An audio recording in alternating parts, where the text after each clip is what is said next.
in the shade. Unwilling, like rocks flying at you, like scariest environment imaginable. That's all you have to That's all you have to say. That's all you have to say. Scariest environment imaginable. Just like how he says he's like fucking with one of those little models. Right. Oh shit. But We are no, recording, Jaaron. Yeah. nice. It's a 9 to 5 and Monday through Friday. So Good. just Better not another interfere with the drone. pod. Better not interfere with the pod, or you'll have to quit it. So I'm just kidding. This job's really cutting into my podcasting time. I just don't think it's going to work out. Oh crap. And I'll have to move, so it'll be good. Yeah. Excuse me. Well, anyway, welcome to the podcast, everybody. My name is Jaaron, along with one of my best good friends, Zacharias Zokel. I think that's his Greek name. Yeah. It's not my actual name. It's my stage name. It's Marcus. It's like Marcus. This is our podcast called The Average Jives. For those listening for the first time, we are just a couple of friends who enjoy talking about movies. We don't claim to be professional podcasters, professional critics, or even really that smart of people, which makes us just a couple of average jives. And to run it down real quick, the format for our podcast is Zach has graciously given me a category, and every week we each pick about 5 movies. We will go through each 5 movies on our own time, come up with our own list, which we will introduce back and forth here at the beginning of the pod. We've come up with our own top 10, and then we will debate, argue, and laugh a lot about what our agreed upon 10 will be. Zach, do you have anything to add? Did I miss anything? Did I leave anything out? No. I mean, Jaaron was kind of reluctant to do this category this week, so I said so graciously with a decent amount of sarcasm in my voice. Yeah. This is an interesting one. It is the best coming of age movies. And I gotta say, I was right in being reluctant about this because this was a tough list. Yeah, it wasn't. As your favorite expression goes, some of these aren't like the others, so it's kind of hard to rank them. When we do genres, it's like they all fit the same theme. I mean, they're just the stories are a little bit different, but they're easier to rank and stuff. Where this one, I mean, I didn't struggle too much with it, but then again, I kind of had my ranking probably prepared even before I offered this as an option for an episode, so it's. Oh, so you're setting me up. Okay, I kind of. Well, I mean, you keep asking me to broaden your horizon, so we got to do that. Well, I mean, and we're going to talk about this during the podcast over the next hour or so, but it was difficult in the sense that some of these span over years of time. Some of them are a day. Some of them are several days. Some of them are a summer, and it's just difficult. Some of these I can relate to. Some of them not at all. Right. Right. Some of these movies are crafted in a different way. Some of them are very similar in how they're crafted. Some of them are derivative of the other ones. There's a couple on here that are completely original, and we'll get into that once we start talking about it. But this was definitely, in my opinion, one of the tougher ones to honestly to pick the list.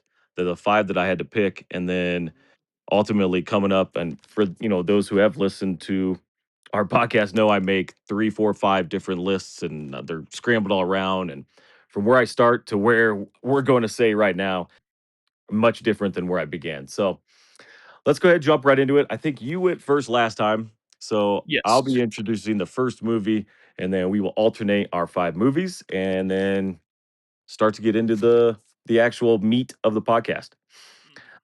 So the first movie on my list, Stand By Me, the classic from 1986, is rated R for language and unaccompanied children under the age of 17, which I thought was weird. Yes. It runs an hour, 29 minutes, directed by the late Rob Reiner, who also did one of our previous movies, Spinal Tap, Princess Bride. He also did one of my favorite movies, A Few Good Men, Misery. Written based upon the novella of The Body by Stephen King.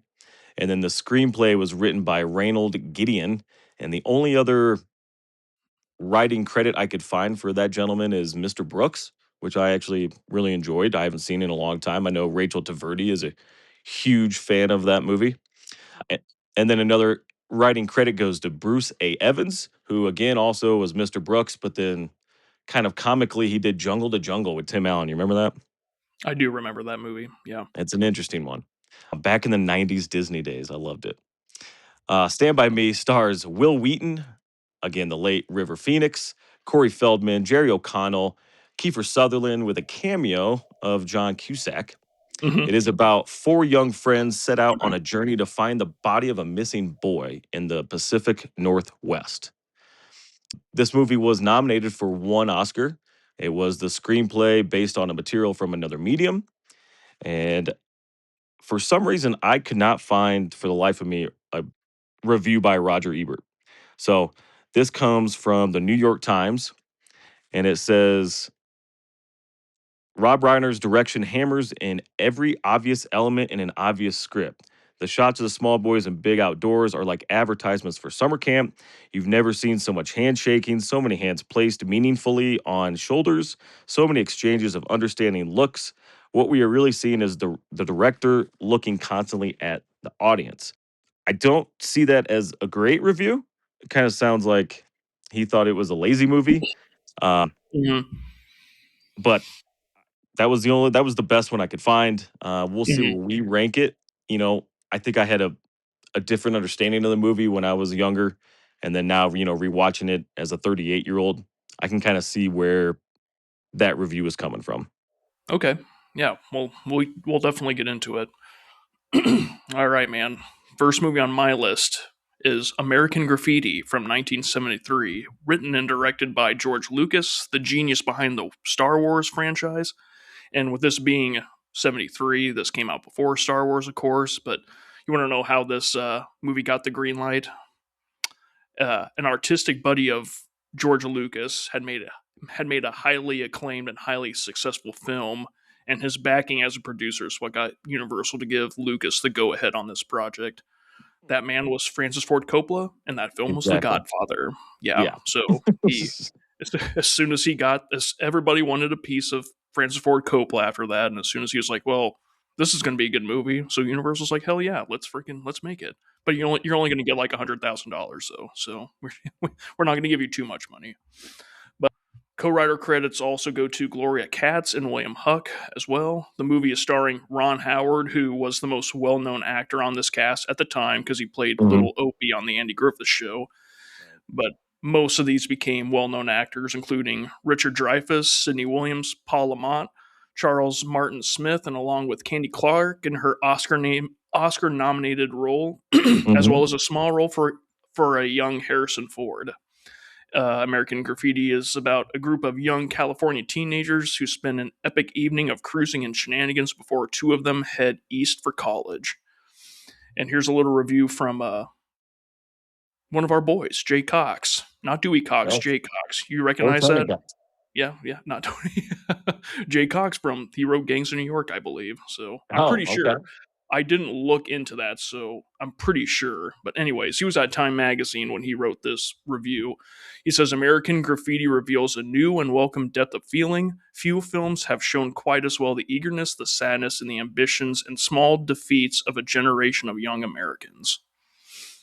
So yeah, I'll be interested to hear your take on that, Jaren, because you watched it on a plane ride. I don't I think that did. I did it watched it. justice, but I watched yeah. on the way to Alaska, and we'll talk about that here soon. But it Okay. is notable that this movie was nominated for 5 Oscars. Yeah. It was nominated for Best Picture, Actress, Director, Writing, and Editing. Actress in a supporting role, as we mentioned, Candy Clark is her name, I Clark. think. Yep. Yep. My next movie is one of the high school classics that I know you and I watch a lot is Dazed and Confused, released in 1993. It is rated R and it runs about an hour 43 minutes. And for those listening, it is streaming on AMC Plus if you don't have it on DVD like I do. It is directed by a brilliant movie maker, Richard Linklater, who also did Slacker before this movie. He did the Before Sunrise Sunset trilogy. He also did something that we're going to talk about here in just a few minutes, as I have another movie on this list directed by him. Uh, Also written by Richard Linklater, who also wrote all the movies I just mentioned, as well as Scanner Darkly, which I've seen half of and I enjoyed, and then I had to go do something. I'd like to revisit that because it was kind of an interesting movie. And then also he wrote School of Rock, which I thought was Oh shit, I didn't know that. yeah, I I had know no idea. he directed the remake Bad News Bears, right? I Yeah, think. that too. Yeah, Yeah. yeah. He's a very interesting filmmaker. If you're not familiar with Richard Linklater, we're going to talk about how interesting he is here again, like I said, in a couple minutes. But this guy is phenomenal. He's got a different take on movie making in general. Dazed and Confused stars Jason London, Wiley Wiggins, Matthew McConaughey in a short or a small role, Joy Lauren Adams, Mila Jovovich, Adam Goldberg, along with a cast of 10 to 12 other notable names. I didn't write them all down. It is about the last day shenanigans for a group of soon to be seniors in May of 1976 in a Texas football town.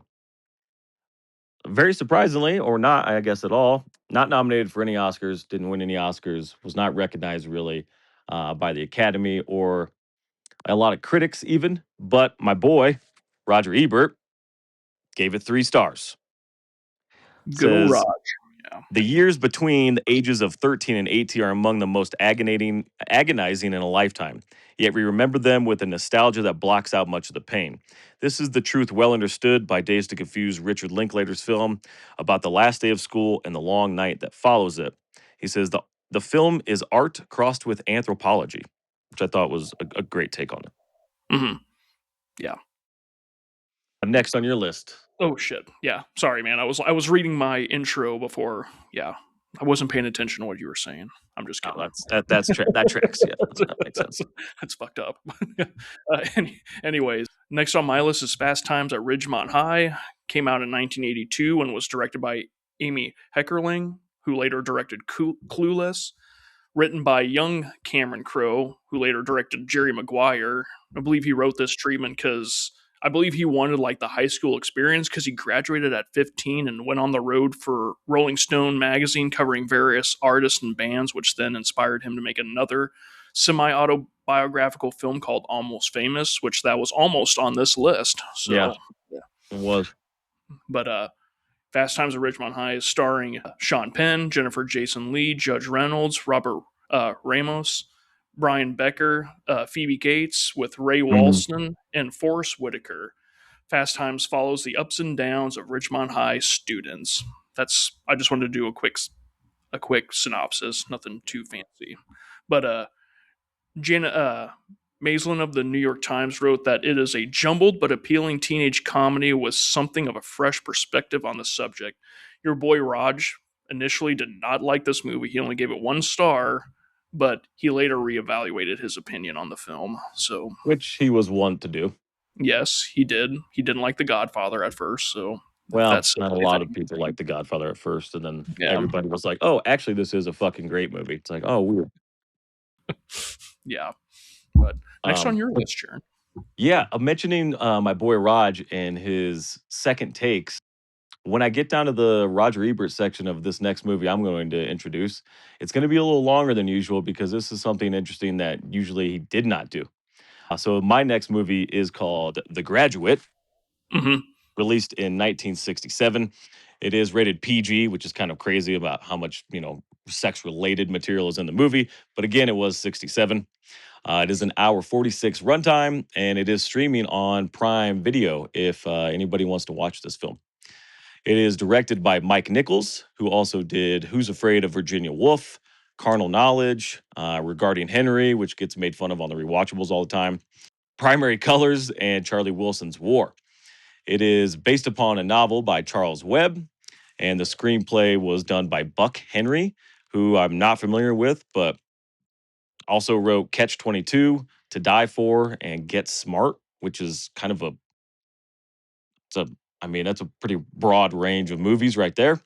And then also Calder Willingham, Paths of Glory. I know you're a big fan of Yes. that movie. And You then are too. You are too. I was. And then I also got a writing credit for just in particular the battle scenes in Spartacus. Yeah. Yeah. Damn. He didn't have any of the dialogue writing, but the battle scenes this guy Calder Williams wrote. So The Graduate is starring Dustin Hoffman, Anne Bancroft, Catherine Ross, and William Daniels. It is about a newly college graduate is torn between the lust of an older woman and her daughter when returning home from college. It did win one Oscar for Best Director and nominated 6 times total for Best Picture, Best Actor, Best Actress, Best Supporting Actress, Best Writing and Screenplay, and Cinematography. Now, for my Roger Ebert review, like I said, this is kind of interesting. So, originally in 1967, Roger gave this movie 4 stars, saying it's the funniest American comedy of the year, inspired by a free spirit of which the young British directors have brought into their movies. One of the most persistent movie characters have to react to funny events. In this movie, not so much. Nichols stays on top of his material. He never pauses to make sure we're getting the point. He never explains for the slow witted, and he never apologizes. Hmm. Later in 1997, Roger rescreened this, went to another rescreening of this movie, and actually demoted it a star, giving it 3 stars. Shit. Fuck. Right. I don't think I've ever seen that by Roger before. Hmm. And to start his review, it says, "Well, here is to you, Mrs. Robinson. You've survived defeat at the hands of an insufferable creep, Benjamin, and emerged as the most sympathetic and intelligent character in The Graduate. How could I ever have thought otherwise? What murky generational politics were distorting my view the first time I saw this? Watching Jeez. the third Watching the 30th anniversary revival of The Graduate is like looking at photos of yourself at an old fraternity dance." I mean, it's crazy. That sounds way more than a 1 star demotion, dude. That's Exactly. that's like 2 in my opinion. Fuck. And like another just quip that he had, he says, "Seen today, The Graduate is a movie about a young man of limited interest who gets a chance to sleep with the ranking babe in his neighborhood and then throws it all away in order to marry her dorky daughter." Jesus, Raj.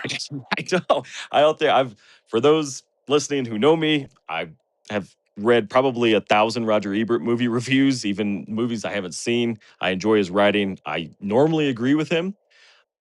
I've never seen him review a movie for a second time and give it less stars than the first time. It's usually the other way around. So this was an interesting, and I think we're going to talk about this movie a little bit more, obviously, when we get into the later parts of this pod. It is, I mean, he's not wrong, right? This is an interesting movie, and I'm sure it was funny and groundbreaking at the time. But looking back on it, maybe a little second guessing could happen. So that was a long-winded Roger. Zach, what's the next movie on your list? It is it's The Last Picture Show from 1971. We have covered this movie before, but we're going to cover it again because I love it so much. But it's Mhm. directed by Peter Bogdanovich. Uh, had 3 solid films 3 years in a row, all highly acclaimed films. One of them was called What's Up, Doc, or What's Up, Doc, and the other was Paper Moon. I started watching Paper Moon. I had to go to bed because I had to work, and I said, you know what, I'm going to finish it tomorrow.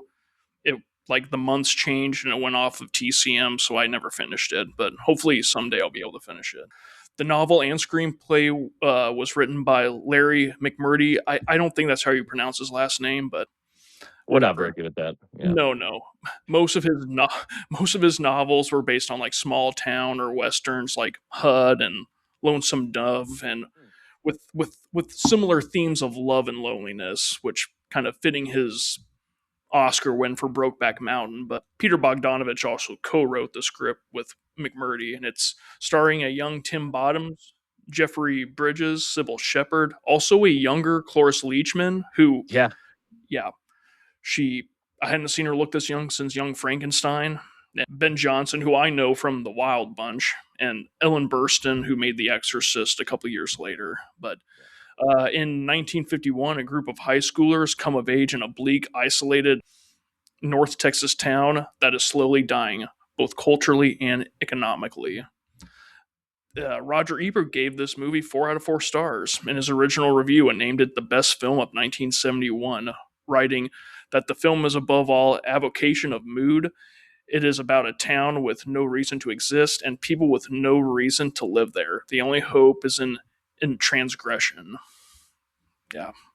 Yeah, I Thank you, did read Roger. that review of it, and I mean, Roger and I are usually on the same page. This Roger.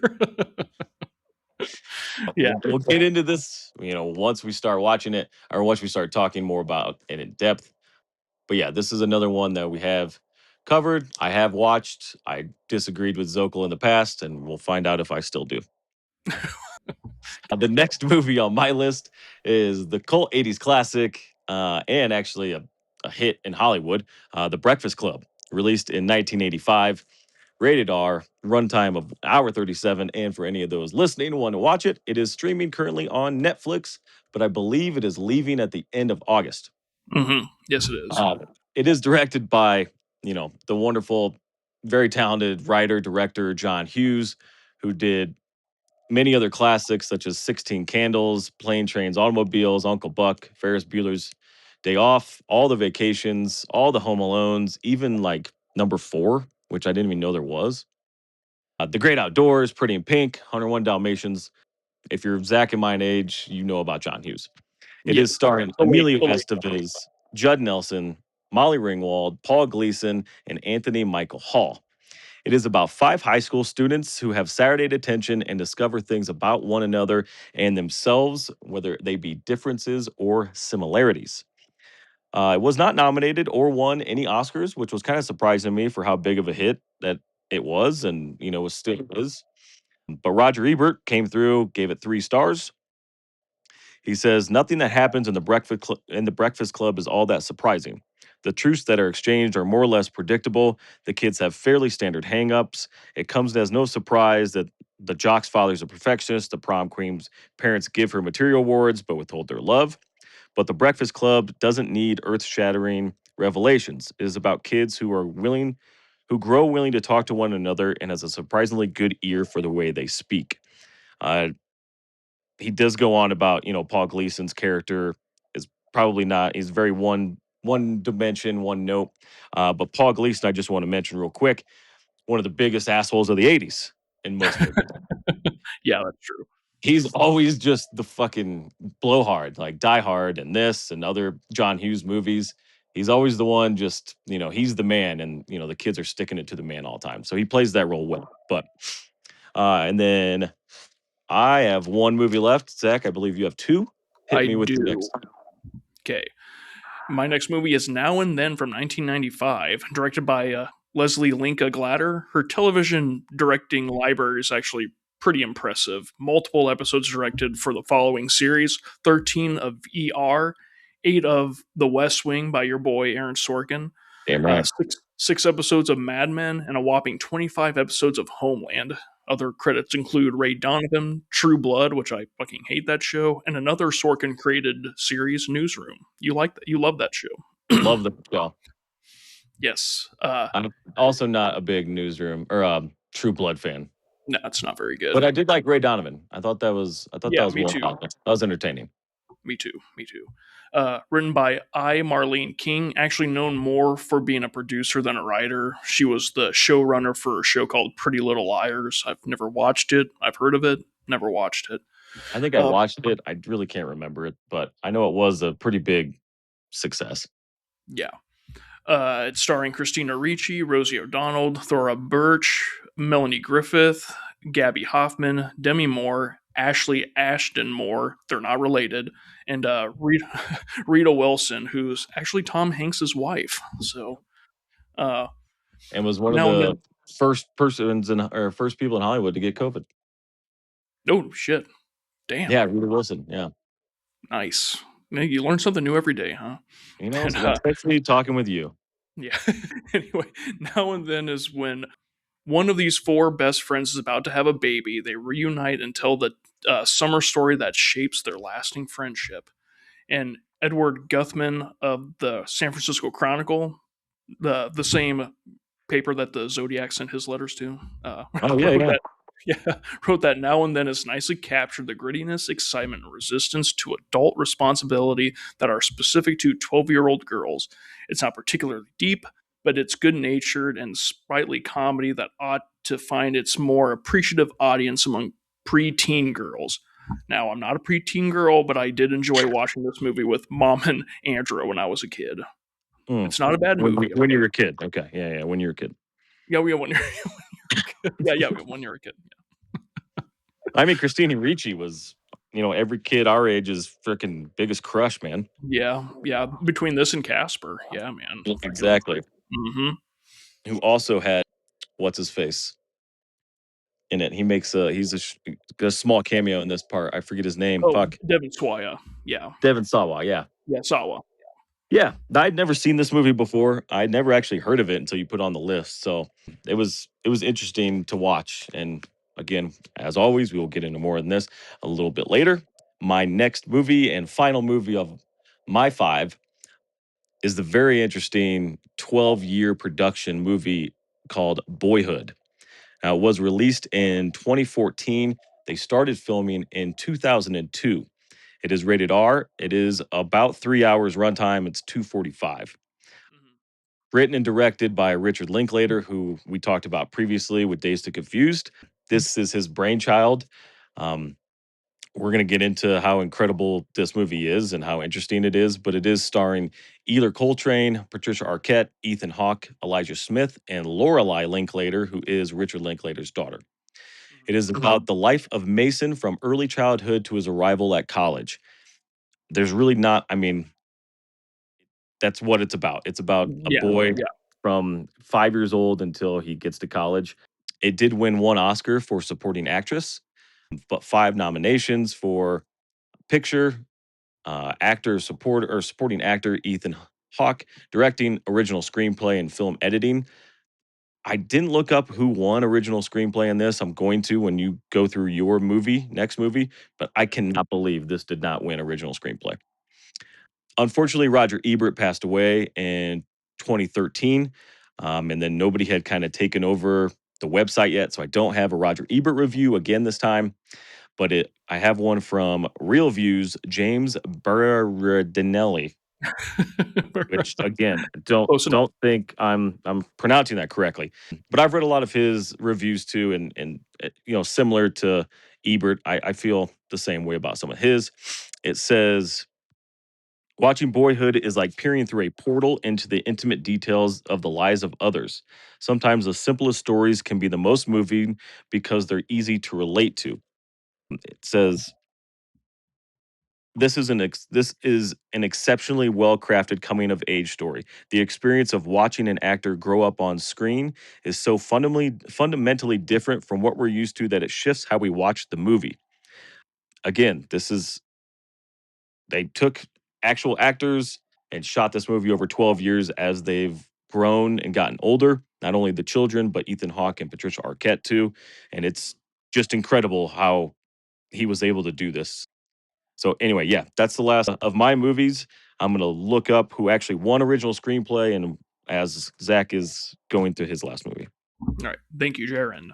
Last movie on my list is The Outsiders from 1983, directed by a man previously mentioned, connecting The Godfather and American Graffiti, Francis Ford Coppola. Probably had the best run of any director in the 1970s. This is one of Jaaron's favorite books by S.E. Hinton. The S Hmm. stands for Susan. The E initial is for Eloise, but for most people, they just called her Susie. The screenplay was written by another lady named Catherine Roel. This was her best work as a screenwriter. Nothing else really popped out to me. So, but it's starring C. Thomas Howell, Matt Dillon, Patrick Swayze, Emilio Estevez, Diane Lane, Rob Lowe, Tom Cruise, and Ralph Macchio. A group of boys from the rough side of town are engulfed in their environment as they are looking to belong. Now, these two aren't critics, but they're the two best casting directors in the business. Janet Hershenson and Jane Jenkins wrote in their 2007 book that this film's realistic portrayal of poor teenagers creates a new kind of filmmaking, especially about teenagers. A more realistic look at how young people talk, act, and experience the world. This movie is one of the few Hollywood offerings to deal realistically with kids from the wrong side of the tracks and to portray honestly children whose parents had abused, neglected, or otherwise failed them. Yeah, and then this one. S.E. Hinton also wrote several other books.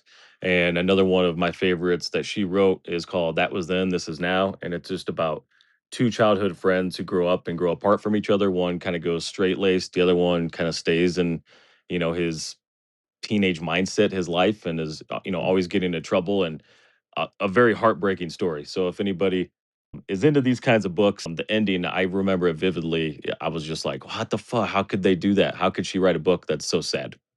Yeah. Okay, coming back to who actually won original screenplay in 2015, because obviously Boyhood was released in 2014.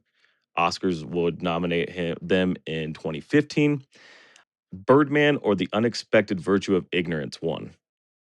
Oh, okay. And I remember that was a big movie. It was kind of Michael Keaton's like comeback. But Yeah, everybody thought he was going to win an Oscar for it, and they kind of stamped it as, "Oh, I saw it in theaters. This is definitely going to win Best Picture," which yeah, I believe it did. But it yeah, did. But I kind of see that. I actually have never seen this movie. I've always wanted to, but it's never streaming anywhere. So, but I have heard it's good, which, okay, it's not I bad. guess I'll Yeah. give it a pass. But in my opinion, Boyhood should have won. All right. Oh, wow. So, with Okay. those 10 movies here, should we go over what 10 before we start in, or should we just jump right in? Oh, yeah. We're 32. People might have forgot what all the movies we mentioned. Exactly. All right. So, just to recap, we did do The Graduate, Last Picture Show, The Outsiders, Fast Times at Ridgemont High, Dazed and Confused, The Breakfast Club, American Graffiti, Now and Then, Boyhood, and Stand By Me. So now in this part of the podcast, Zach and I will kind of go over what we picked as our 10, 9, 8, 7, 6, 5, 4, 3, 2, 1 movies on our list, and then ultimately decide where each of them are going to end up. So again, I went first in introducing the movies. I'll go first at number 10. Your mom and sister's favorite movie, Now and Then. That's my 10th too. So don't. Yeah, Okay. we're not going to dig too deep into it. It's No, basically just Stand by Me, but for girls, and I enjoyed it's the watching it. Yeah, but then well, we can't be sexist on this pod. We got to include the girls. I know. And reading about it, I was like, oh, that does seem like Stand By Me, except for girls. But the construction's totally different. I mean, yes, it does start at the ending. Well, actually, they start as children and then they quick flash forward and then they go back. And Hmm. it is very derivative of Stand By Me, especially, one of the major themes of it is, you know, being kind of fascinated with death as children. And, in Stand By Me, they set out to find a missing boy's body. In this movie, they're obsessed with how this young boy in their town died 30 Yeah, years ago. So yeah, it's just, and I thought, it is. It's definitely coming of age. They grow oh, up a little definitely. bit during this summer. Yeah, Yeah, and then Cloris Leachman is in this movie as well, which she plays fucking a nut of a grandmother, which is what I think she does best. yeah. No, totally, totally. But I thought the ending, like the birth scene, was totally hokey and cheesy, and you know, the first couple lines that Rosie O'Donnell has, I'm like, oh, Rosie O'Donnell. But then by the end of the movie, I'm like, shut the fuck up. Like, so they're just one-liners that are set up, by a previous dialogue. But yeah, Melanie Griffith, damn, that's all I gotta say Yeah, about she that. looks great. Yeah, Those are but great. ready to move on, Jaren? What do you got Yeah, at? Do you want me to say what I had at 9? I don't know if you'll be happy about yeah. it, but No, okay, hit good. This is what I we do ha- it for. yeah, I had The Outsiders at 9. Oh my god, we're right on. Oh no We're right shit. on together. Yeah, dude, have you ever watched? I think I've talked to you about this. Have you ever watched Coppola's director's cut before? It's no sound. It's no score. It's just a soundtrack, and the songs that he picks are fucking stupid for the scenes. Like Really? it seriously like kind of ruined The Outsiders for me because I was like, dude, thank God the studio's like, no man, you're not putting because he has like almost like an upbeat, fast pace Yeah, song for the Rumble. I'm like, dude, the score fits the fucking Rumble perfectly. yeah, Thank you for whoever, I can't remember what studio took this on, but yeah. So, and I know that, which on the flip side, apparently the studio removed a lot of key scenes that were in the book, yeah. but so it's kind of It's you not know? yeah, it's definitely it doesn't ring 100% true. I mean, the process of the book is the same as the process of the movie. They do cut out a few scenes with a few characters that kind of give you a better character building and storytelling towards the end of the movie, especially kind of comes all together. But yeah, and I read Roger Ebert's review of this, and he kind of just, I think he gave it like 2 stars or maybe one and a half. He's Oh, thought shit. Coppola did it all wrong. Hmm.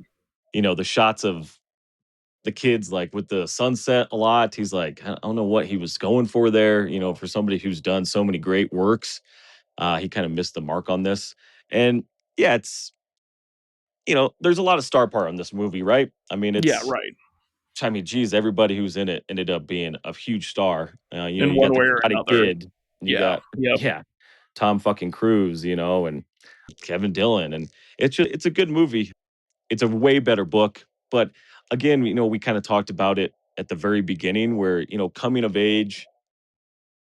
Yes, it could be identified as a coming of age, but not many kids will be in this situation where their friend stabs somebody to death and then they have to go on the lam and then Right. Yeah. they save children from a burning church and then they become heroes, but also, and it's, the rough kids against the jock kids. And Mhm. it definitely is a coming of age, but it's just not something a lot of people can relate to, in my opinion. And it's No, you're not wrong. And I was also, before we move on, I was thinking, like, I truly do believe that freaking Apocalypse Now just wore Coppola down, and he never made another really good movie after that. And it started with this, and like you kind of feel like he lost something yeah, watching exactly. this I movie. mean, that's understanding. Seeing Apocalypse Now and knowing that movie, like Yeah, Jesus, yeah, no shit. gonna Yeah. go back on that, right? This is, Hmm. but it is one to note here, though. But a classic line from this book and this movie is "Stay golden, pony boy," which Yep. Step Brothers rips off after what's her face pees in a men's urinal. You're Um, incredible. that's so slippery. What's happening? Something's gonna happen. Something's happening. Okay. All right. Okay. Let's, Okay. let's since we agree on 10 and Yeah, 9, which let's is go. crazy. This never happens, folks. A lot of times we'll agree on one of the top fives, two or three, but Yeah. 9 to 10, not that often. Yeah. I think we're gonna break that trend right here, Hmm. and I will listen to your argument, and I'm happy to put it wherever you want because I know how much you love this movie. I have Last Picture Show at number 8. Oh, hell no, dude. I No. know, I No, know, no, I know. no. No. I didn't believe, I was, even before we started, I was like, you know what? I'm kind of willing to compromise. I'm not gonna freaking. I know how you feel about some of them, but like, dude, Yeah, I the know. Last Picture Show, I had it at 1, so that's where Jesus, it's okay. obviously not going to go at 1 now. We can't do that. But I said, just the way this film is revered from, by like people who know a lot, because we're obviously, we say in the intro, we're not film critics, but most film experts and critics think this is one of the greatest ever made. So I kind of, the part of me doesn't want to let it go past 3, but then again, I also know that that's a huge compromise for your part. If you had it at No, 8, that's a pretty well, big leap. we could put it at 3. I'm all right with that. I know how much you love it. You know, I had to watch it in 2 sittings. I don't know. It's Oh, just not. okay. Is it I the know. black and white? From, like, I Yeah, don't know. I Yeah. love a good sleep, and I love, you know, Maltese Falcon, and I enjoy black and white movies, but it just I don't know. Something rings just Well, not. the whole reason I wasn't going to be like as stubborn as I was with The Exorcist was because there are a lot of like uncomfortable scenes, and it kind of, There's a lot of it can be, sex involved here, and yeah, and these aren't 25-year-olds. These are like legitimately like 17, 18-year-old kids that Bogdanovich was filming. So yeah, it's like, it is a they're little, teenagers. I mean, I get it. We're teenagers. We're experimenting with sex. It's set in 1951. Am I wrong? yeah, yeah.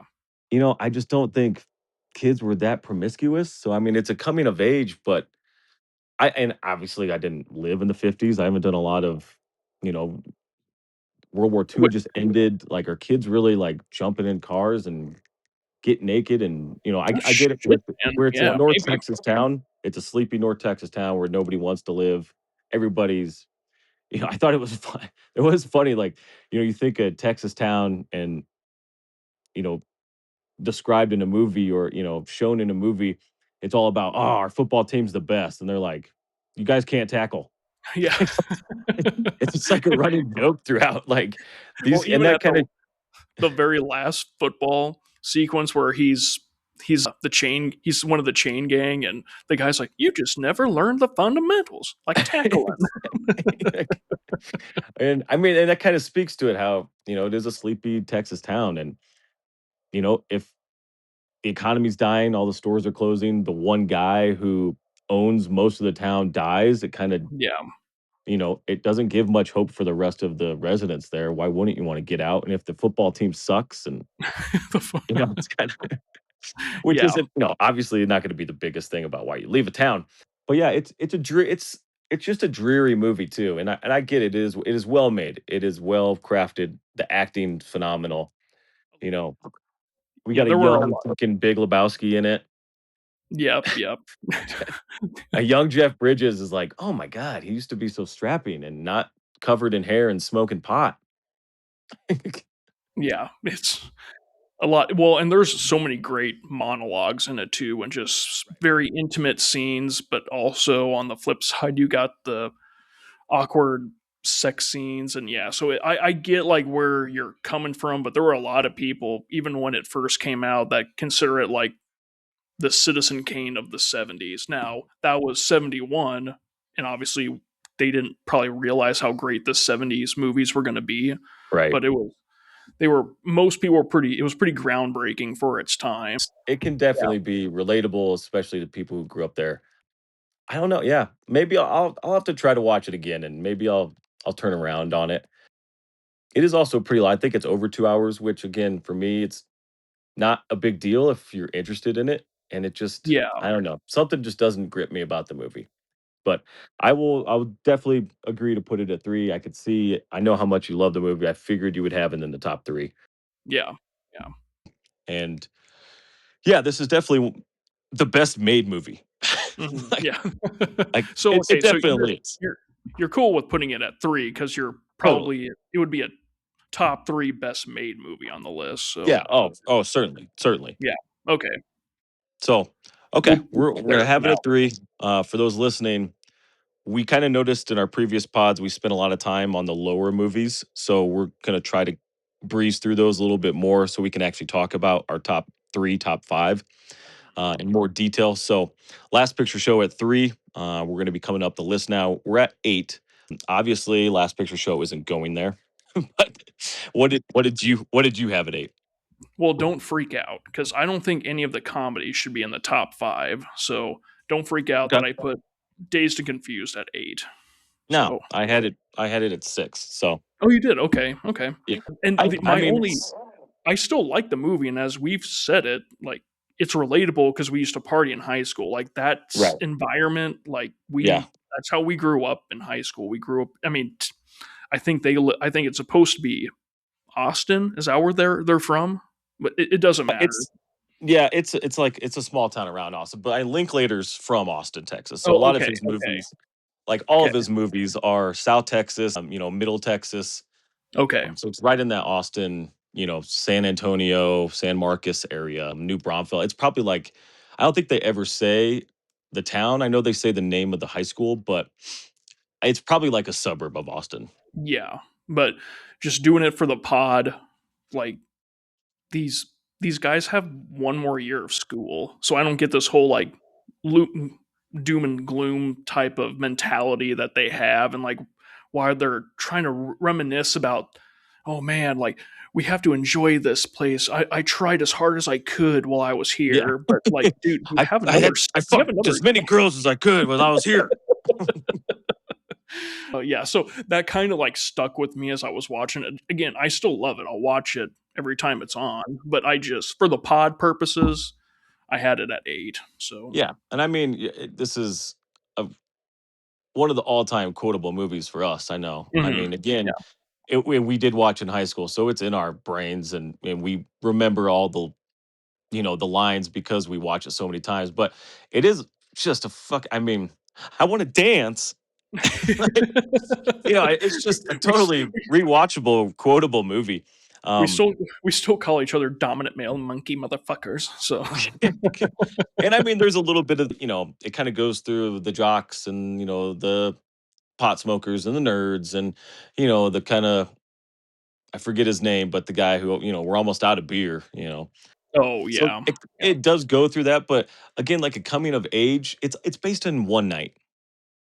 So, yeah, like, but I mean, is it coming of like, age if it's I know another movie is based in one night that we're gonna talk about, actually a couple of them are in one day, but I yeah, mean, it's just I'm not gonna argue with it at 8. I had it at 6. I can move up. Well, and obviously I had Last Picture Show at 8, so it's gonna move down anyway. yeah. I think you might be surprised at what I had at 7, Okay, let's hear it. Let's hear it, buddy. The Graduate. Wow. I Huh. know, and that's one of my movies. Hmm. Well, and the funny thing is, I'd seen it before, but it was years ago. And obviously I didn't rewatch it, and usually when I don't rewatch a movie, there's a reason I don't. But Yeah. for watching it for this, I actually enjoyed it quite a bit. I was actually gonna say if if Last Picture Show or Graffiti couldn't be one, I was gonna say that should be number one, but I had it at 4, so it's not Okay. like it's that. I mean, for one, and it was lauded at the time for being, oh man, it's the 70s and there isn't any rock and roll, there's no pot smoking, and they have Simon and Garfunkel soundtrack. I found the soundtrack to just get annoying. Like they play It the is same annoying. songs Yeah, like yeah, 3 4 there's one I think they play it like 3 times in a row. It's like a 15-minute where it's just the same like sage time and blah blah blah, and it's just I don't know. I mean, I originally had it up in my top 3, and yeah, then, just going through again, coming of age, you have sex with an older woman when you get back from college, and it's like coming of age, he's already graduated college. So yeah, he's already come of age, right? So I mhm. mean, that and That was that's what that's what dad said when I gave him Oh, I really? talked to him about something, and I said, "Yeah, The Graduate's one of them." He goes, "Is The Graduate really coming of age? Isn't he in Right. college?" And mom goes, "Well, depends on when you grow up, honey." Like Well, it's yeah, yeah, well, that's also but then at the end, for those who haven't seen the movie, I don't wanna spoil anything, but a college grad comes back, has an affair with an older woman in the neighborhood who's actually a husband is business partners with his dad, yeah, and he kinda, like he thinks it's wrong, but he continues to do it, and then their daughter comes, and then he thinks he falls in love with her after, like, 1 date, and then yeah, she oh goes yeah, back to college, and yeah, he's like obsessed with the daughter now, oh and yeah, then the daughter's gonna get married. He breaks in, and the famous scene, Elaine. He is pounding on the glass doors. yeah, She stops the wedding. She runs off with him, and then the last scene, I kind of think even shows that he made the wrong decision. They both like sit there, they're happy, and then they sit in the way back of the bus, and then they're both just kind of like staring off, like, what did we just do? Where yeah. The do we go from here now?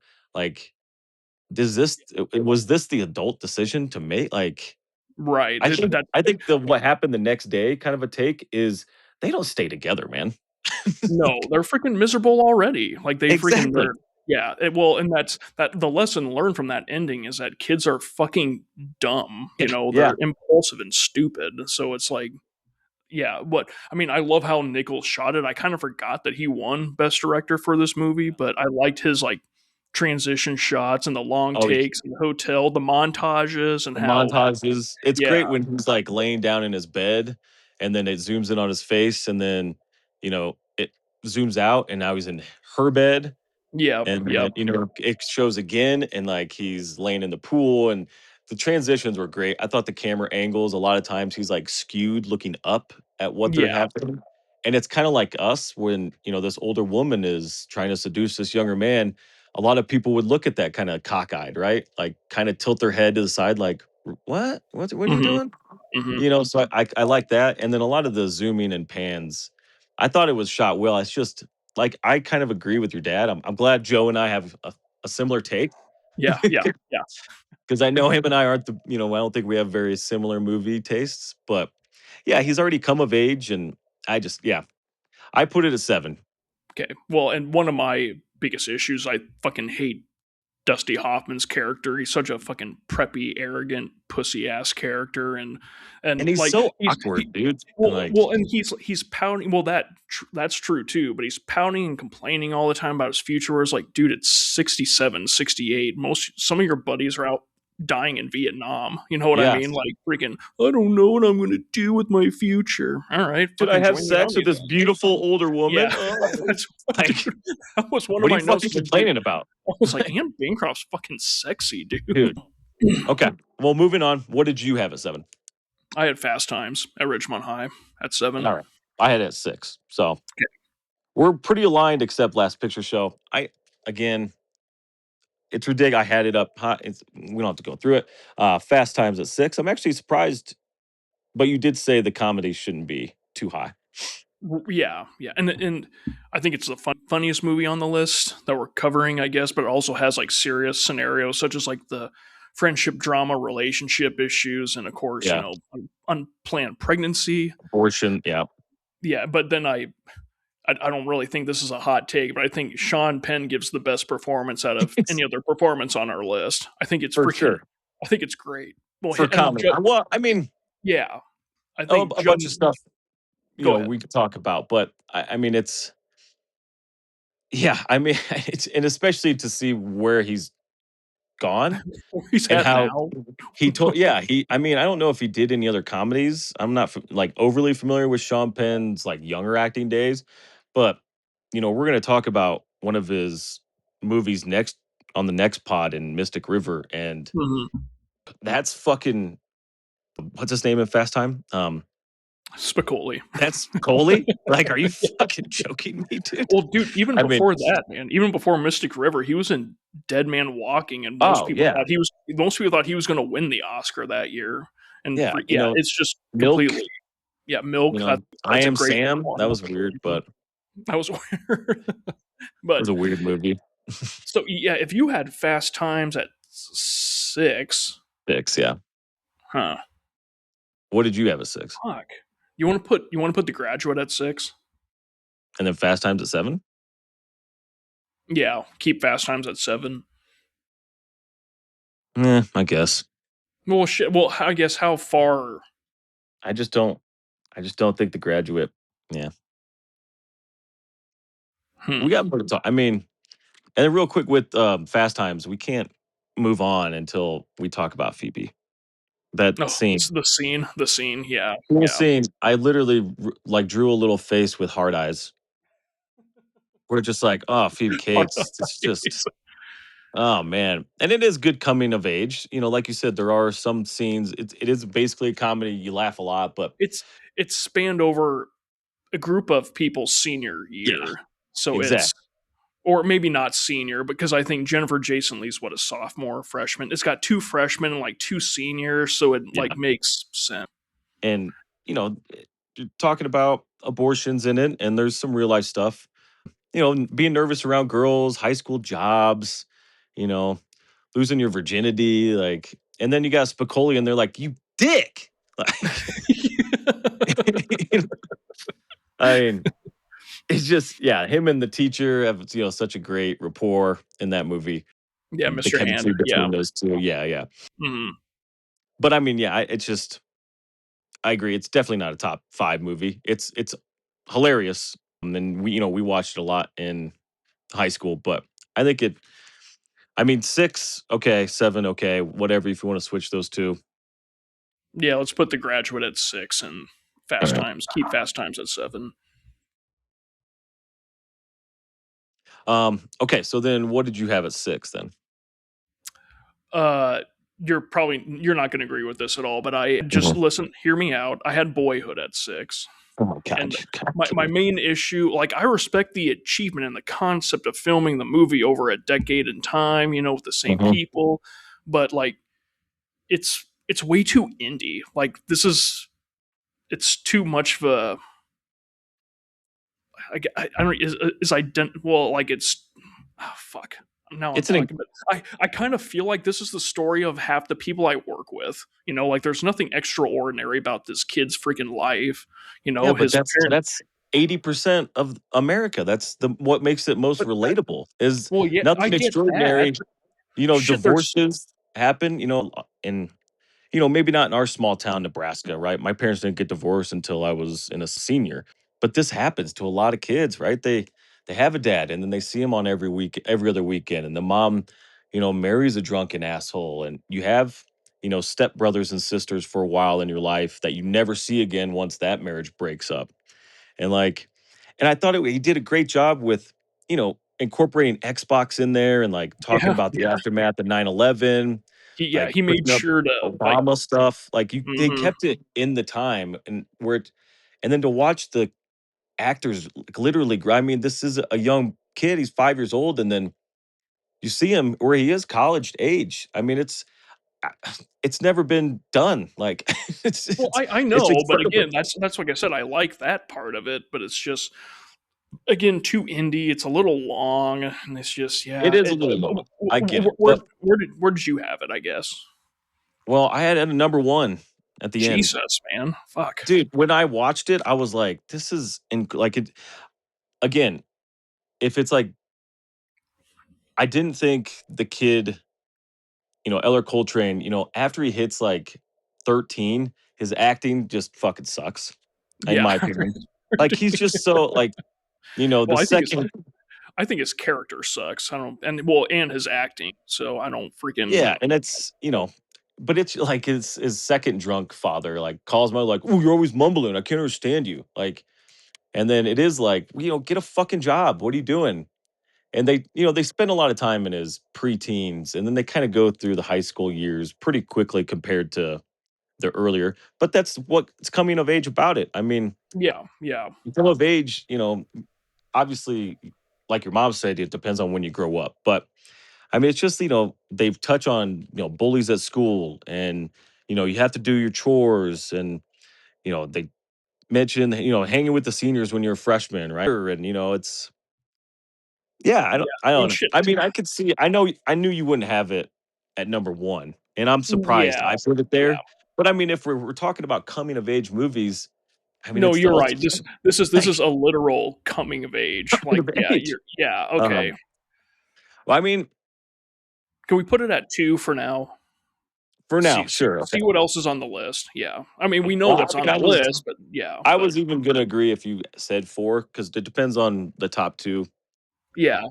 But I mean, it's such achievement, and I had never seen it before I even put it on the list, and I'd heard about it Neither for have the I. longest Neither have time, I. Yeah, yeah. and I was just again, some of the acting, Patricia Arquette, I kinda laughed at her sometimes when she was, like, getting mad, but you Well, couldn't tell. shit. Let's be honest. She hates. I mean, we kind of grow to like Ethan Hawke's character, and she Yeah, turned oh, for sure. she turned two regular dudes into alcoholics. So is this Well, something? Is or were she they the problem alcoholics or before? I don't know. Well, I mean, that's true. I mean, and I thought it was, and I mean, you could speak to more about this, but I thought it was really kinda not hit home to me, but seemed real just in a small detail of, like, and I thought it was kinda weird she starts dating one of her college students, yeah, yeah. I can. and it kinda starts at the party where he's like, "Yeah, I did 2 tours," and then, like, the next scene, they're in front of a house. I'm like, "Did she marry her college student?" Yeah, Like, yeah, and that's kinda speaks to, she was going back to college when she was older and married her professor. There's yeah. a She lot of just it. It's kinda weird. she's zagged when Yeah, she met her next husband, and yeah, freaking from. Yeah, he probably was a little more ambitious when he got out of the service. Obviously, he went to right. college, but then he became a A corrections officer, corrections and that was officer. Yeah, that's the yeah, detail that I was gonna say. It's like, I think that rings true for a lot of people, who were in the army, and came back from tours, and then they go into policeman or corrections officer or something. And yeah. I don't know. That's I mean, it's not a big part of the movie, but I thought it was kinda weird, It's like, a he deep. wore Yeah, that. it's So, Boyhood at 6, I get it. What did you have at 5? Breakfast Club. I Breakfast had Club, Breakfast yeah, Club at that's all 5. I'm coming. Okay. Um, Is that where close to where you had it, or I mean, I had it at 4. okay, close enough? It was at like 2, to start, and then you know me, it's back and forth, it's everywhere. Um, but I mean, it's a much better movie than I remember, honestly. Oh yeah, Like, I mean it has corny moments, but yeah, right, it covers kids from each clique in high school, and which they exactly. all find that commonality, which they all fucking Which hate is their kind of parents. Yeah, I mean yeah, it's that's yeah. usually yeah, that's like the number one, and it's it's really formula. I Hmm. mean, it's kind of genius formula for the '80s, but then it's been played over so many times now, like over the last 40 years. It's like if there's ever a high school movie, it's like, oh, you got one, and a lot of times they'll put them all like in the same friend group. You know what I Hmm. mean? Like to start the Right. movie, where you got the nerd, you got the badass, and you got the jock. It's like, how are these people all friends in high school? And you know what I Yeah. mean? I mean, in a big high school, us, I mean, I graduated with 70 people, so but I think Roger kind of hit it on the head. It is, it's kind of cliche. Of course, the jock's dad is a perfectionist. And of course, Hmm. the Yeah. kid who has torn shit has cigarette burns in his arm. But like, there were a couple scenes and mostly when they're sitting around at kind of towards the end of the movie where they all start really getting into each other. And then, with Anthony Michael Hall's character, like breaking down and Emilio Estevez, like there were times where I was like, damn, I'm getting a little bit of emotional here. Yeah, no, Honestly. it's good, and it's got a good underrated score, and it's Oh, got for a sure. number of great famous scenes and Oh, expression. definitely. Yeah, so When it's they're all dancing and, yep, yep. The there's there yeah, was one part where like they all get high and then Emilio Estevez like starts punching the air and then like getting really aggressive. I'm like, I don't know. Maybe you smoked meth, bro. I don't like PCP or something. I don't think I've ever gotten high and then like wanted to go boxing. Like Usually has the opposite effect. You don't wanna yeah, do exactly. anything. But it's like, at the ending, the badass Judd character and, who torments the princess at the beginning and then now they're kissing. And it's like, it's kind of everything's kind of predictable Yeah, if you yeah. see where it's going, if you know storytelling in movies. But, um, But sometimes if it's still entertaining, and even though it's predictable, like, that's almost more impressive. If you can predict what's happening, you're like, "Oh, man, that's still fucking awesome." Like, yeah. yeah, Oh, that's yeah, that's a good point. And like the end, I rewound Judd Nelson throwing his fist up in the air like 4 times. because of Peter Griffin. Well, that too. But it's also like he doesn't like lift his fist straight up and he like punch in He the air. He curls like it. Yeah. he like throws it and like kind of off to the side and like throws his hair back and it's just It's as great, the man. I fucking love it. as the voiceover's happening, it's like, Mhm. dang, I was like pumped up at the end of it. I'm like, fuck yeah, dude. I wanna go Like back to fucking high school, man. yeah, I want to go back there and do it all over, man. Okay, well, I mean, we could put it at 4 then, right? But something has to go to 5. Hold on, let me get back to oh, one thing here I got in my notes that I wanted to. Oh yeah, no, no, no. I put Breakfast Club at 5 for us Oh, okay, okay. because I had it at 4, you had it at 5, whatever. Okay, sounds good. Okay, so we only have 2 spots left. I know what you're gonna argue for number 1, and I'm okay with it. But it wasn't even number 1. I had it at I number 2. I have well, I this is our podcast, okay? We have to agree on Something. on some things. Yeah. We don't have all Okay, fucking day. so we do have 2 movies left to fill in slot 4. We're gonna put Stand By Me Okay. because I had it at 3. I mean, I had I had it at 3 too. Why can't we have it okay. at 3? Good, good. It's good. Well It's good. It's good. well, then Boyhood's gotta go down to 3 or because you're not putting Last Picture Show at 4, are you? No, but shit, you That's were it. open to putting Boyhood at 4. I was until we talked about it.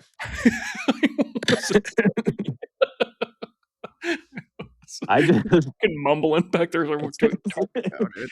it's the fucking definition of coming of age, and I don't It know. I is. was blown away by it. Again, the kids acting not great. Kid's character, yeah, it kind of sucks. They should Okay. have. Okay, Stand By Me 4, Last Picture Show 3. I mean, if Then you want to put Boyhood at 3 and Last Picture Show 2. No, I haven't done a good job compromising this episode. I've been All trying right. to get what I want, so And I'm gonna give you I'm give giving you number 1 too. you So are, yeah. and I So knew that do was gonna be the case. I thought you would have. So at number 1, American Graffiti. I knew it was gonna be a Last Picture Show or American Graffiti. I know how much you Mhm, love those movies. yeah. And I enjoyed American Graffiti a little more this time. Yeah, because I wrote in my notes, I was like, "Dude, your past take on this about not being relatable is ridiculous." Because we both, dude, because especially us, we're where we're from, you stick around, and if you don't Yeah, stick around in your small town, you just go to the nearest big town. Where like you and I left our communities and had our own little adventures. So the idea of a movie that's centered around feelings of reflection and reminiscing about all your past times, plus the music's great, the cars are great, and plus cars are dude, great. there's a lot of movies on this list that were made strictly out of inspiration from American Graffiti. Like I know Days Confused, for example, that was a key one. Even Well, so even in Roger Ebert's review of Dazed and Confused, he said something about like this shows the darker underlying side of American Graffiti. right, yeah, that's true. So like Yeah, good point. Yeah, yeah, I mean, it is right in I mean, yeah, because it's based on the same times. It's a better done movie as well, obviously, than Dazed and yeah. Confused. I get where Linklater was going there, but it was Linklater's second movie. I know this Mhm. is what's his face's first, but yeah. My thing, I think, in the beginning, last time I watched it, Dreyfuss became a character or an actor that I love. I think he's ended up being a phenomenal actor. Yeah, very I good. don't think he's that great in this movie. And sometimes he's like smiling and laughing when he's like getting pressured to do something. He doesn't want to like, and I get that, like you're nervous, but he's just like, I'm not gonna leave. And he's like smiling and laughing about it. And his buddy's like, "What are you talking about? We're going, man." Like, Yeah, yeah. Hmm. and it's just, but and it is good that way. And the one guy who was gung ho about going at the start of the movie, they completely switch sides, right? Because at the end, Ron Howard's character stays, Yeah, yep, and yep. Dreyfus goes off. And it's It also isn't. one of the go ahead. No, no, no. That's more on topic. I'm going to kind of switch topics. Okay, yeah, I was just gonna say it had one of the first epilogues in movies where it like tells you what happened to the character following that evening. It might Yeah, not have been the next day, but over like yeah. the I didn't Toad. like that part. You didn't like it? I didn't like the end. I don't like when movies do that because it's I, not a true story. Like, I thought it was moving. He died in a DUI, freaking well, an automobile accident, and then freaking it's funny. Toad Well, was he's killed by a drunk driver, and he mentions yeah, that earlier in the movie. He's like, "Can you believe that, man? You get killed, and it's not even your fault." And then they make it. That's exactly what happened to him. It's a little too on yeah. the nose. Okay, okay. I dig it. I It's forget. foreshadowing, but I like it. Yeah, So, and then what? Yeah, I forget what happened to Toad. MIA in Vietnam. Oh, So, that's right. Yeah. yeah. And that's kind of crazy, right? Because he's like the pipsqueak of the bunch, right? Right, He got right. picked on the whole time. He had to be bailed out, and then he ends up going to Nam, missing in Yeah. action. Yeah, it's just I'm definitely am softer on it now.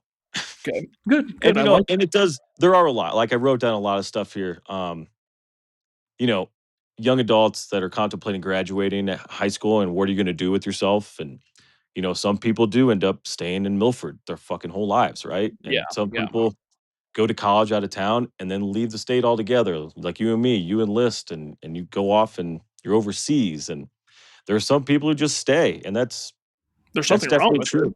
Yeah, No, yeah, no, no. Yeah, no. Everybody, I wasn't trying to mean that. I just mentioned I saw Ryan Stauffer the other day. yeah. I don't think they live in Milford anymore, but like he stayed close to his family, and Mhm. that's okay for them. And everybody is different, right? And Right. that kind of shows in this movie. And then I wrote down just a bunch of stuff like shaky high school relationships, high school jobs, friendships, and being nervous around girls and talking to the pretty girl. Yep. It's yeah, no, I mean, I definitely you're trying to buy alcohol. I thought was a funny scene, which is I'm also just kind of about weird when the guy like robs the place and then still gives the kid the alcohol he he wanted. he Like, tosses him the piece yeah, of as he's paper. running. You got street toughs and riding around in cars. Yeah, we did You that. know We did that that plenty of and times. Dazed and Confused like nailed Mhm. that. Where that's what you fucking do in high school. You drive around in cars. Like See, yeah, see, you're talking yourself into American Graffiti at no, one. I'm Yeah, telling you, I'm telling you. Yeah, no, I'm okay with it. yeah. But We still need to talk. Oh yeah, go ahead, go ahead. one thing though is the senior with the 12-year-old girl. Yeah, yeah, yeah. Kind of a weird dynamic there. I think that's might have what turned me off the first time. Where it's like they spend a lot of time with those two, and I mean, why not just make her a sophomore?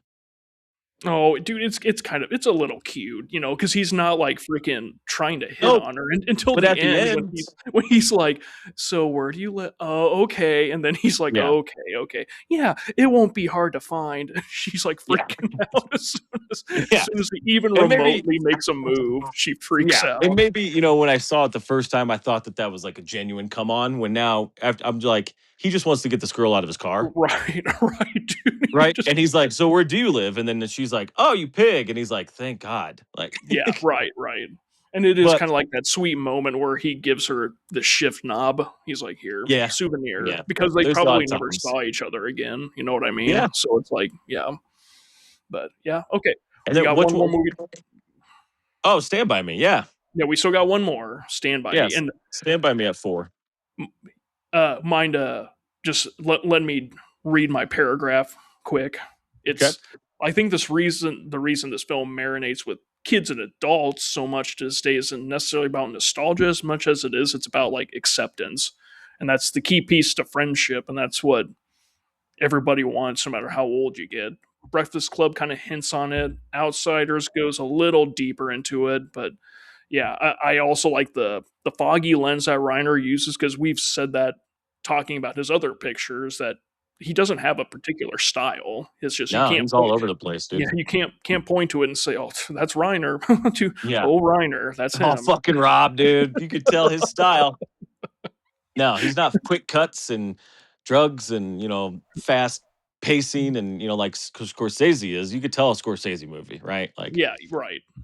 almost like poorly edited, but on purpose sometimes and like quick Hmm. cutting. And, that's his style. Rob Reiner doesn't have a style.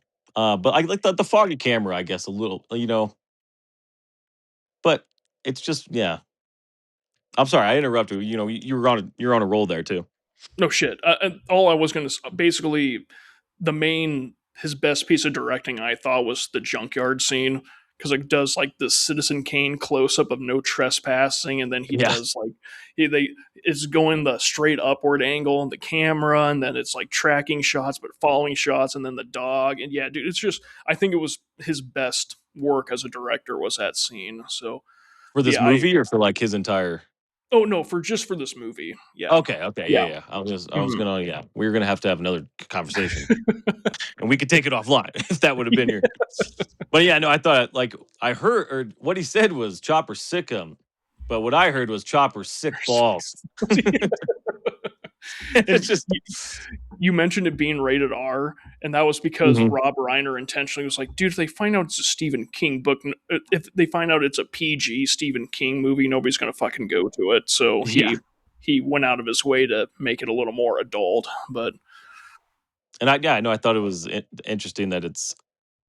I forget what I said. Like, there's some language, but like in the '80s, a little bit more loose with that, and it was mhm. smoking, and then unaccompanied kids under 17 years old. Like that was one of the main like which is weird, but and the pie story when I was a kid, I thought was awesome. And it was Yeah, just funny. And like, I just laughed. Watching it this time, I'm like, nah, whatever. yeah, Like I it's kind a of little fast much. forwarded through it. Yeah, Yeah, it yeah. took a little too long. And then, Corey Feldman's like, well, then what happens next? He goes home and he kills everybody. He's like, no, Jesus. that's the ending. And No, it's like Jerry O'Connell's like, I like the ending. yeah. And then I even like Corey's like, it's a good story. Didn't like the yeah, ending. it's a good story. Just didn't like the ending. And that's crazy that that's Jerry O'Connell. Like, I know. But and it goes back to again Family Guy, like, and they spoof, a lot of, all the Stephen King, like 4 Stephen Kings. He's like, no, look it up. That guy married, Yeah. I forget her name, like Rebecca Christy Romaine Turlington or something. Stamos. Oh yeah, Rebecca her Romaine too. Stamos. Yeah, Yeah. it's like, no, seriously, he did. Look it up. Like the fat kid from Stand By Me married. um, but yeah, no, it's again, we kind of just talked about it with Breakfast Club, but it's like, you got the tough guy, you got the fat kid, you got the nerd, you got the crazy army guy. Like Mhm. it's like there's a dynamic in there, and I kind of just talked about it but I felt here it's like in a small town in the 50s or whenever it was, like I could see that. Mhm. Yeah. And Kiefer Sutherland playing an all-time prick, like Yeah. Yeah, and he's a yeah, great dude.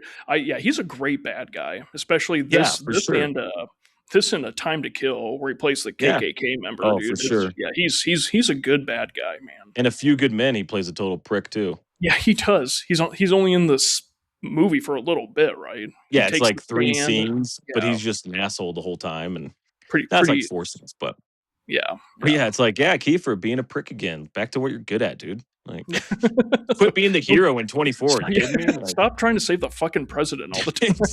exactly. And then, yeah, it was cool. Like, I'm sure in the 50s they would march along and, you know, singing 50 doo-wop songs and Yeah, like, I love the score, man. I'm telling you, yeah, for sure. I've grown to love the doo wop music over the years. So that's kind of my go to Spotify playlist. So And I forgot fucking Cusack was made a quick cameo as the older yeah, brother that oh dies. brother, yeah. I forgot that whole aspect of the movie, honestly, until I watched it again. All right. That's Stand By Me. Oh, one last thing I wrote here. Okay, It's kind of a nitpick on the train scene. If they're like, we don't know when the next train's coming, why don't you just run immediately? that's that. I thought the same thing, and Like, what are you yeah, doing? it's Like, do you want to get stuck on the train bridge? well, Like, and and they're taking their time. I get it. And what's his face? Gordo is like on all fours. But like, yeah, if you that's really don't know when the next train's coming, you fucking get better get over the it as fuck fast yeah, as you can. exactly, dude. Yeah, no, It's like, I thought the same thing when he was crawling. I was like, dude, if I'm freaking Gordo in the back or whatever, I'm like, dude, get the fuck up and let's go, yeah, man. Like, exactly. And he's like being stopped by him. Like, no, you got to get up. Like, let's yeah, go. it's okay if you fall because you're not gonna fall through the freaking Yeah. tracks. They're not gonna. Yeah, it's you'll But I mean, but that's like a dramatic, yeah, that's I one way to know, which we increase know. drama is. Yeah, Oh, yeah, and like watching it, even I'm sure people who saw it like in theaters were like, "Oh, we know what's going to happen here." yeah. there's there's going to be a train. The only thought I had was like, why not just hang off to the side until a train comes, and then you could take your time That's another good one. Yeah, because the trains aren't going to be. They're on a schedule. Like they can't go right after another. that's another train. Yeah, exactly. Family Guy fucking nailed that fucking thing, dude. Another Another train. train. That was great. Okay, all right. Let's All right. wrap this All right. Yeah, motherfucker we up. got to wrap this up here. Okay. Thank you for everyone continuing to listen to our shenanigans here. We're at an hour 23. So at the end of the pod here, we're just going to run through real quick what we agreed upon as our top 10. And we'll conclude this pod and see you again next time. So the Coming of Age podcast from the Average Jives at number 10, the agreed upon Now and Then 80s movie. At number 9, the agreed upon Outsiders. At number 8, Dazed and Confused. Number 7, we ultimately decided with Fast Times at Ridgemont High. And then 6 for The Graduate. Coming in at number 5 is The Breakfast Club. At number 4, Train, Stand By Me. Number 3, The Last Picture Show. Thank you, Zach, for kind of bearing with me here. Number 2, Boyhood. And at number 1, American Graffiti, a 70s classic. Yes. All right. That is our list. Next time we're gonna tease. I can't even remember. Do we tease or do we not tease? When I figure it out, we usually tease. So Okay. So our so next podcast is gonna be the 2000s. So 2000 to 2009 best movies that were not Oscar winners for best picture. Yeah, for best they can picture. win. Yeah, They for can best win picture. Oscars, just no best pictures. Best picture. And it's a banger of a lineup. I gotta say, I'm We I'm do have really a good excited about this yeah. one. Hmm. But yeah, Jaren, that's all I got. Cool. Anybody listening still, give us a like on Facebook, Spotify. Zach, I know you upload to YouTube too. And Yes. so Give us a listen. Tell your friends. Tell your mama. Thank you for everyone's support. Yep. We'll see you guys next week or next Catch you on episode. the flip side. Wrap. It's a wrap. Come back tomorrow. Fuck.